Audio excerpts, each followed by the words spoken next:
नमस्कार दोस्तों, स्वागत है आपका एसएस करेंट में। तो आज हम लोग देखेंगे भगवान बुद्ध के महत्वपूर्ण जो तीर्थ स्थल जो हैं बिहार में कहाँ कहाँ हैं उससे संबंधित हम लोग देखेंगे। यह आपका इतिहास का दूसरा चैप्टर है। पहला चैप्टर हमने कल आपको दिया था जो काफ़ी महत्वपूर्ण था। आज हम देखेंगे बोध गया। चलिए इसे शुरुआत करते हैं यहाँ से दोस्तों। हम लोग बोध गया, पहला बोध गया जो है निरंजना नदी के तट पर बसा हुआ है। वह स्थान जहाँ गौतम बुद्ध को पीपल के पेड़ के नीचे ज्ञान की प्राप्ति हुई थी। इस पेड़ को बोधि वृक्ष कहा जाता है। दूसरा इसमें पॉइंट कहता है, देखिए वर्ष 2002 में यूनेस्को के महाबोधि मंदिर बोध गया को विश्व धरोहर की सूची में भी शामिल किया गया है। ये आपका दूसरा पॉइंट है दोस्तों। चलिए नेक्स्ट आपको पराग बोधि इसमें किसे कहा गया है, देखिए उसके बारे में बताया गया है। पराग बोधि के बारे में बताया गया है। फल्गु नदी के तट पर बसा बोध गया का वह स्थान जहां बुद्ध ने ज्ञान की प्राप्ति करने से पहले मनुष्य की पीड़ा के कारण जानने और कष्ट एवं पीड़ा से जुड़े मुक्ति करने के लिए संन्यास लिया था। ठीक है। चंपानगर के बारे में इसमें बताया हुआ है। देखिए चंपानगर कहाँ है आपका, भागलपुर के जिले में स्थित है और यह स्थल भगवान बुद्ध के महत्वपूर्ण प्रवचनों और उपदेशों के लिए जाना जाता है, जिसे सूत, सोनादा और सूत आदि भी शामिल हैं। नेक्स्ट है आपका बोधि।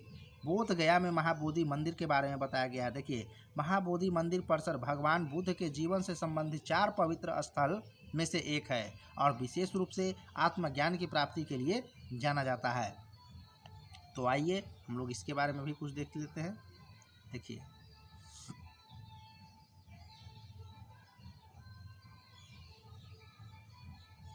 घोष रावण के बारे में क्या बताया गया है।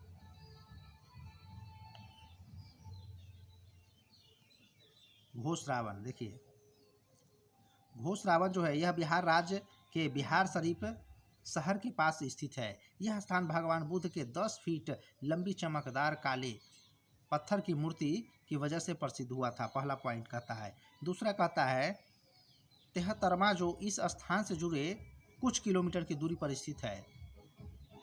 बुद्ध पर्यटकों के लिए आकर्षण का केंद्र है क्योंकि यहाँ भगवान बुद्ध और बोधिसत्वा की मूर्तियाँ अद्भुत संग्रह है। दूसरा पॉइंट में अब बराबर की गुफाओं के बारे में आप लोग जाने ही होंगे। देखिए बराबर की गुफाओं के बारे में भी इसमें कुछ वर्णन किया गया है। देखिए यह बिहार के जहानाबाद जिले के मखदुमपुर प्रखंड के बराबर और नागार्जुन नाम से जुड़ा पहाड़ियों पर स्थित है। मौर्य काल के दौरान बनाई गई इन गुफाओं में बड़े बौद्ध औचित्य हैं। नेक्स्ट पॉइंट इसमें कहता है आपका, इनमें स्फूर्त के प्रतीक खुदाई कर बनाई गई हाथी की तस्वीरें गोलाकार गुम्बदनुमा कक्षा के साथ घुमावदार नक्शाकशी वाले आयताकार मंडप भी है यहाँ पे। चलिए नेक्स्ट पॉइंट की ओर बढ़ते हैं दोस्तों हम लोग। नेक्स्ट पॉइंट कहता है इसमें, यह भारत में मौजूद सबसे पुराना शैलीकृत गुफाओं में से एक है जिसे करीब 322 ईस्वी से 185 ईस्वी पूर्व में बनाया गया था। नेक्स्ट है आपका हाजीपुर जो है पटना के पास आधुनिक हाजीपुर का प्राचीन नाम उच्च कला था। नेक्स्ट पॉइंट इसमें कहता है, यह भगवान बुद्ध के सबसे करीबी शिष्य आनंद जो थे उनका पार्थिव शरीर के लिए प्रख्यात है यह जगह हाजीपुर। नेक्स्ट पॉइंट कहता है, बौद्ध धर्म में से इस स्थान पर बहुत अधिक महत्व है क्योंकि भगवान बुद्ध ने स्वयं यहाँ पर कुल गोपाल का सूत का प्रवचन दिया था। चलिए नेक्स्ट पॉइंट की ओर बढ़ते हैं हम लोग दोस्तों। जेथियन, यह वह स्थान है जेथियन जहाँ राजा बिम्बिसार ने अपनी पत्नी के साथ भगवान बुद्ध से मुलाकात की थी। जेथियन एक जगह है, उसके बारे में भी दिया हुआ है। चलिए अब बौद्ध की संगीतियों के बारे में हम लोग विस्तार से चर्चा करते हैं। यहाँ पर देखिए बौद्ध की विभिन्न संगीतियाँ जो हुई थी, 4 प्रकार की संगीति हुई थी, उससे रिलेटेड सारे वर्णन यहाँ पर दिए गए हैं दोस्तों। तो चलिए देखते हैं हम लोग कि कौन कौन सा किस स्थान पर हुआ है। ये काफ़ी महत्वपूर्ण टॉपिक है दोस्तों, इससे आपको एग्ज़ाम में आएंगे ही, क्योंकि बहुत एग्ज़ाम में ये सब आते हैं क्वेश्चन। ये काफ़ी फेमस क्वेश्चन है आपका। देखिए प्रथम बौद्ध संगीति जो है आपका राजगृह में हुआ था। स्थान कहाँ था, राजगृह में। समय कब हुआ था, तो 483 ईस्वी पूर्व। अध्यक्षता इसकी किए थे महाकश्यप और शासन काल जो था आपका अजात शत्रु का था। देखिए इसका उद्देश्य क्या था, बुद्ध के उपदेश को 2 पिटकों में विनय पिटक और तथा सूत पिटक में संकलित किया गया था।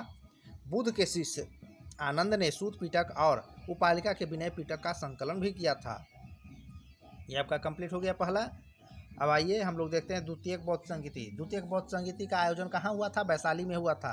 383 ईस्वी में सब्बा कमी अध्यक्षता किए थे इसका, और उसका शासन काल था उस समय कलाशोक, शिशुनाग वंश का शासन था उस समय। कलाशोक के शासन काल में हुआ था द्वितीयक बौद्ध संगीति। मुख्य रूप से यही पॉइंट आता है आपका। प्रथम बौद्ध संगीति का आयोजन किसके शासन काल में हुआ था? तो अजातशत्रु के शासन काल में हुआ था। द्वितीय बौद्ध संगीति का आयोजन कलाशोक के शासन काल में, और तृतीय बौद्ध संगीति का आयोजन अशोक के शासन काल में हुआ था।